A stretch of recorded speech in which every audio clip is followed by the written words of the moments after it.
नमस्कार मित्रांनो, आपल्या सर्वांचे मनपूर्वक स्वागत आहे।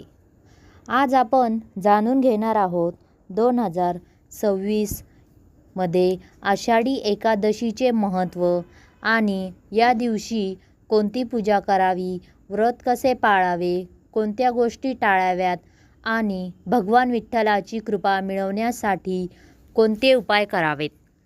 जर तुम्हालाही विठ्ठल रुक्मिणीची कृपा हवी असेल तर हा व्हिडिओ शेवटपर्यंत नक्की पहा।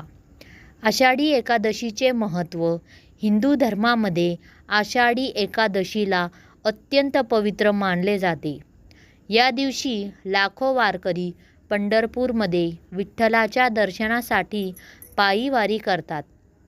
असे मानले जाते की या दिवशी भगवान विष्णू योग निद्रेत जातात आणि चातुर्मासाची सुरुवात होते। जो भक्त श्रद्धेने उपवास, पूजा आणि नामस्मरण करतो त्याच्या जीवनातील अनेक संकटे दूर होतात। आषाढी एकादशीची सकाळी कशी सुरू करावी? पहाटे लवकर उठून स्नान करावे, घरातील देवघर स्वच्छ करावे, विठ्ठल रुक्मिणी किंवा श्री विष्णूंच्या प्रतिमेसमोर दिवा लावावा, तुळशीपत्र, फुले, हार, नैवेद्य अर्पण करावा, ओम नमो भागवते वासुदेवाय किंवा श्री विठ्ठल विठ्ठल जय हरी विठ्ठल या मंत्राचा जप करावा। चला तर मग आपण बघूया संपूर्ण पूजाविधी। पूजेसाठी लागणारे आवश्यक साहित्य: हळदी कुंकू, अक्षता, फुले, तुळशीपत्र, पंचामृत, नैवेद्य, फळे, अगरबत्ती, तुपाचा दिवा नसला तर तेलाचा दिवाही चालेल। पूजेदरम्यान विष्णू सहस्रनाम, हरिपाठ किंवा भगवद्गीतेचे पठण केल्यास विशेष पुण्य मिळते। उपवास कसा करावा ते पाहूया।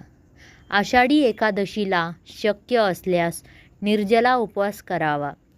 जर ते शक्य नसेल तर फळे, दूध, ताक, साबुदाणा, राजगिरा, शेंगदाणे, बटाटे यांचे सेवन करू शकता। या दिवशी तांदूळ, गहू, डाळी आणि मांसाहार टाळावा। या दिवशी काय करावे? या दिवशी विठ्ठलाचे नामस्मरण, हरिपाठ, विष्णू सहस्रनाम, भगवद्गीता वाचन, गरिबांना अन्नदान, गायींना चारा, तुळशीची पूजा, मंदिरात दर्शन। या दिवशी काय करू नये? राग करू नका, खोटे बोलू नका, कोणाचाही अपमान करू नका, दारू, मांसाहार आणि तामसी अन्न पूर्णपणे टाळा, नकारात्मक विचार टाळा। विठ्ठलाची कृपा मिळवण्यासाठी खास उपाय: सायंकाळी तुपाचा दिवा लावा, 11, 21 किंवा 108 वेळा श्री विठ्ठल विठ्ठल जय हरी विठ्ठल या मंत्राचा जप करा। तुळशीला पाणी अर्पण करा, गरजू व्यक्तीला अन्नदान करा, यामुळे भगवान विठ्ठल प्रसन्न होतात असे मानले जाते। द्वादशीला पारणे। दुसऱ्या दिवशी म्हणजे द्वादशीला सकाळी भगवानाची पूजा करून उपवास सोडावा। ब्राह्मण किंवा गरजू व्यक्तीला अन्नदान केल्यास व्रत पूर्ण मानले जाते। मित्रांनो, आषाढी एकादशीची ही केवळ उपवासाची नाही तर मन शुद्ध करण्याची, भक्ती वाढवण्याची आणि विठ्ठलाच्या चरणी स्वतःला समर्पित करण्याची संधी आहे।